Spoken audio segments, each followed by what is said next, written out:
कभी ऐसा हुआ है तुम किसी काम में हो लेकिन दिमाग कहीं और, बॉडी यहाँ है लेकिन माइंड पास्ट या फ्यूचर में। कभी पास्ट की गलती याद आती है, कभी फ्यूचर का टेंशन, और धीरे धीरे ओवर थिंकिंग तुम्हारी लाइफ को हैवी बना देता है। लेकिन एक सिंपल ट्रूथ है, अगर तुम प्रेजेंट मोमेंट में रहना सीख गए तो तुम्हारी लाइफ का एक्सपीरियंस कंप्लीटली चेंज हो सकता है। और इसी आइडिया को एक्सप्लेन करती है the power of now author Ekart टोले।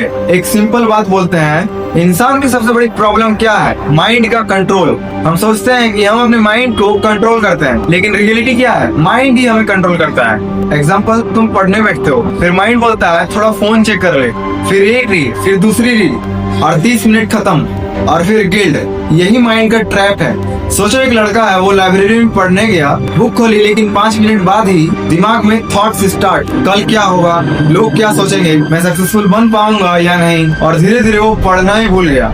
प्रॉब्लम पढ़ाई की नहीं थी, प्रॉब्लम थी माइंड की नॉइस। और दुनिया में आज ज्यादा लोग यही प्रॉब्लम फेस कर रहे हैं। इस बुक का फर्स्ट पावरफुल आइडिया है तुम माइंड नहीं हो। ये लाइन सिंपल लगती है लेकिन बहुत डीप है, क्योंकि ज्यादा लोग सोचते हैं कि जो थॉट्स आते हैं वही उनका रियल सेल्फ है। लेकिन सच क्या है? थॉट बस क्लाउड जैसा होता है, आता है और चला जाता है। तुम स्काई हो, थॉट्स क्लाउड है। अगर तुम ये समझ गए तो माइंड का कंट्रोल थोड़ा कम हो जाता है। अब एक इम्पोर्टेंट सवाल, प्रेजेंट मोमेंट इतना पावरफुल क्यों होता है? क्योंकि लाइफ में जो होता है वो अभी होता है। पास्ट खत्म हो चुका है, फ्यूचर अभी आया नहीं। लेकिन माइंड क्या करता है? या तो पास्ट रिग्रेट या फ्यूचर वरी।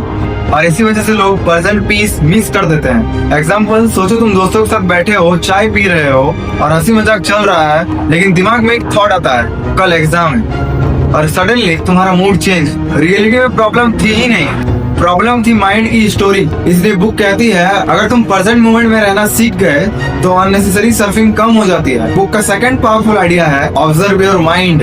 मतलब क्या? जब थॉट्स आए तो उसमें फुल्ली लॉस्ट मत हो जाओ, बस ऑब्जर्व करो। जैसे तुम मूवी देख रहे हो, एग्जाम्पल, माइंड बोलता है तो फेल हो जाएगा, उस थॉट को पकड़ लो और बोलो इंटरेस्टिंग, ये थॉट आ रहा है। बस अगर तुम ऑब्जर्व करना स्टार्ट कर दोगे तो माइंड की पावर कम होने लगती है। आजकल लोग इतने स्ट्रेस फील क्यों करते हैं? क्योंकि माइंड हमेशा फ्यूचर में रहता है, जॉब मिलेगी या नहीं, लोग क्या कहेंगे, सक्सेसफुल बनूंगा या नहीं। लेकिन सच क्या है? फ्यूचर का सिचुएशन भी प्रेजेंट मोमेंट में एक्शन लेने से आता है। इसलिए बुक का मैसेज सिंपल है, प्रेजेंट में फोकस करो। अब क्वेश्चन आता है प्रेजेंट मोमेंट में कैसे रहे? 3 सिंपल वेज जिससे तुम प्रेजेंट मोमेंट में रह सकते हो। Number 1, deep breathing. जब भी स्ट्रेस हो 2-3 बार डीप ब्रेथ लो। Number 2, observe surroundings. अपने आसपास देखो, साउंड सुनो, नेचर फील करो, इससे माइंड स्लो हो जाता है। Number 3, single task. एक टाइम पे एक काम करो। मल्टीटास्किंग माइंड को और नॉइजी बना देती है। लाइफ का सबसे बड़ा सीक्रेट ये है, हैप्पीनेस फ्यूचर में नहीं होती, हैप्पीनेस किसी अचीवमेंट में नहीं होती, वो मूवमेंट में होती है। और जब तुम अपनी लाइफ को एज इट इज एक्सपीरियंस करते हो, अगर तुम अपनी लाइफ इंप्रूव करना चाहते हो तो सबसे पहले माइंड को समझो, पास्ट छोड़ दो, फ्यूचर का ओवरथिंकिंग कम करो, क्योंकि असली पावर अभी के मोमेंट में ही है। और इसीलिए इसका नाम है the power of now. See you soon.